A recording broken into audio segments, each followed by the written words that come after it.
Perkenalkan, namaku Anton, umurku 17 tahun.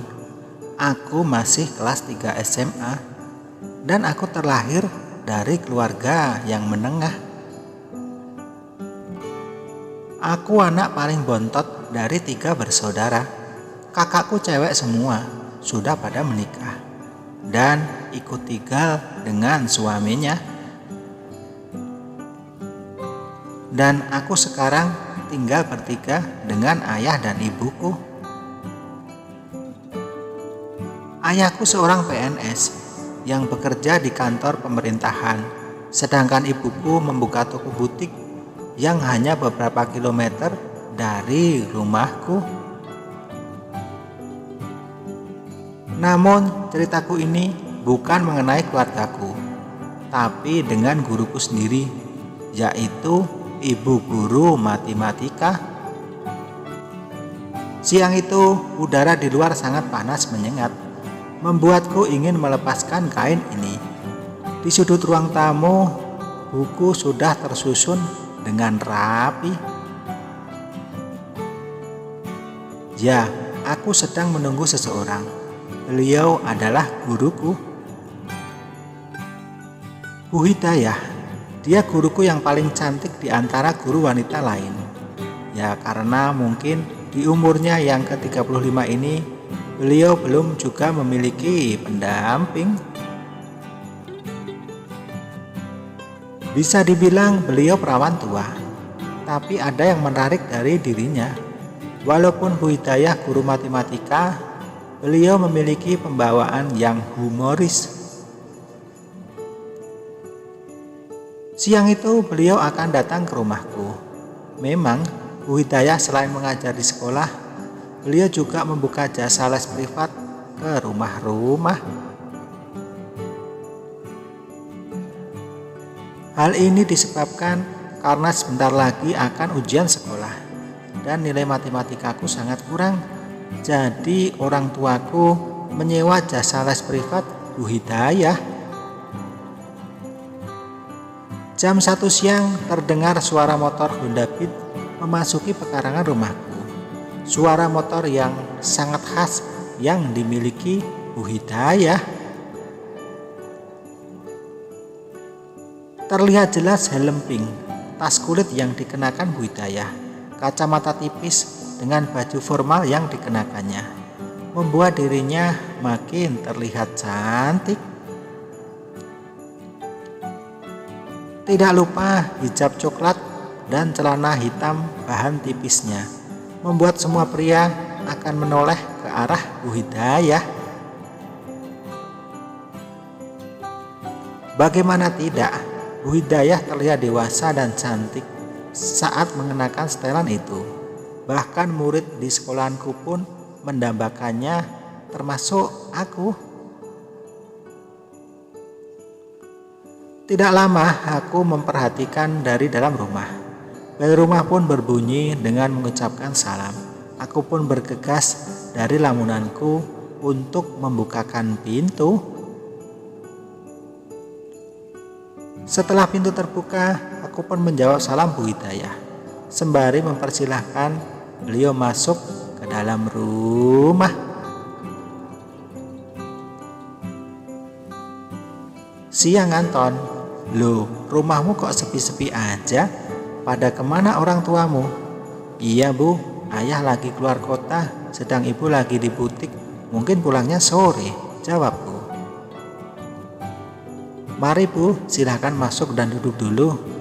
Sembari aku mengambilkan minuman di dapur untuk beliau. Dalam batinku, aku mendambakan suasana seperti ini. Andai saja Bu Hidayah bisa kuajak berkebun bersama, pasti akan jadi pengalaman terbaikku.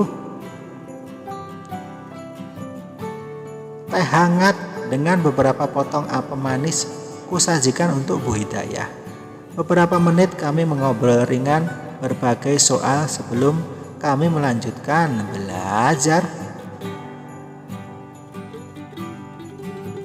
Tumben sekali jika di kelas aku susah konsentrasi untuk pelajaran ini. Namun saat Bu Hidayah yang menerangkan, bisa kutangkap dengan begitu jelas. Hampir 2 jam aku belajar bersama Bu Hidayah. Hari pun semakin sore, awan mendung pun sudah mengetuk pintu langit.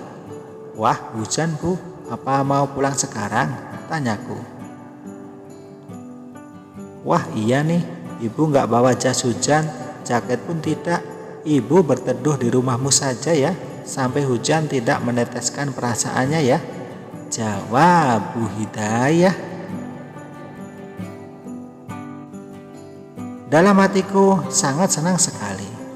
Namun bagaimana memulainya? Itu yang kupikirkan. Suasana semakin mendung. Hawa dingin Bogor memang paling enak buat bercocok tanam. Apalagi suasana rumah sedang meluangkan kesempatan. Setelah beberapa saat kami berbincang santai, entah kenapa aku tercetus dari bibirku tentang kehidupan pribadi Bu Hidayah. Aku menanyakan hal yang tak pantas kutanyakan. Aku bertanya tentang pribadinya. Aku menanyakan, mengapa ibu secantik ini belum juga bersuami? Minimal punya pacar lah. Aduh salah, pikirku Bu Hidayah akan marah. Namun sebaliknya, dia tersenyum kecil kepadaku sambil menyeruput tehnya yang mulai dingin. "Kok kamu tanya gitu sih? Harusnya kamu tanya soal matematika." "Gini loh Ton, ibu trauma dengan pacar ibu dahulu," jawabnya. Akhirnya dengan santai, Bu Hidayah menceritakan kisah cintanya kepadaku. Aku pun akhirnya jadi mengerti. Entah dorongan dari mana, terucap begitu saja. Aku maulah jadi pacar ibu, karena ibu orangnya baik dan cantik. Mendengar hal itu, Bu Hidayah tersenyum saja. Karena hawa dingin, Bu Hidayah meminta izin untuk pinjam kamar kecil. Dan aku pun mengantar beliau. Sambil mengantarnya, jantungku jedak-jeduk, seraya ingin mengumpulkan keberanian untuk melakukannya. Setelah beliau keluar dari kamar mandi, aku tiba-tiba memeluknya, hingga aroma parfum segar terhirup dari seorang perawan tua itu. Dan entah kenapa, seolah-olah Bu Hidayah memberi sinyal kuat untuk mengajaknya bercocok tanam di kebun belakang. Aku gandeng dan kuajak Bu Hidayah bercocok tanam di belakang rumah.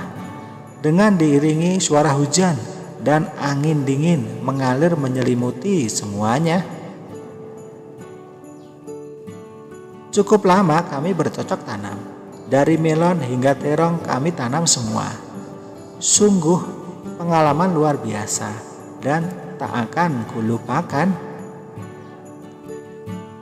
Hujan pun mulai reda, tapi kami masih belum mau menyudahinya. Namun kupikir ada ibu yang sebentar lagi pulang, dan Bu Hidayah juga sudah terlihat letih karena berkebun dan bercocok tanam denganku. Dan akhirnya Bu Hidayah pulang.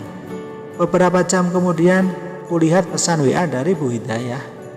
Beliau mengungkapkan rasa terima kasihnya kepadaku. Beliau juga berharap akan ada ladang lain untuk kami bercocok tanam dan panen buah bersama. Setelah kejadian itu, kami masih tetap berhubungan. Dan aku pun akhirnya kuliah mengambil jurusan guru matematika agar banyak kesempatan untuk bisa belajar bersama Bu Hidayah.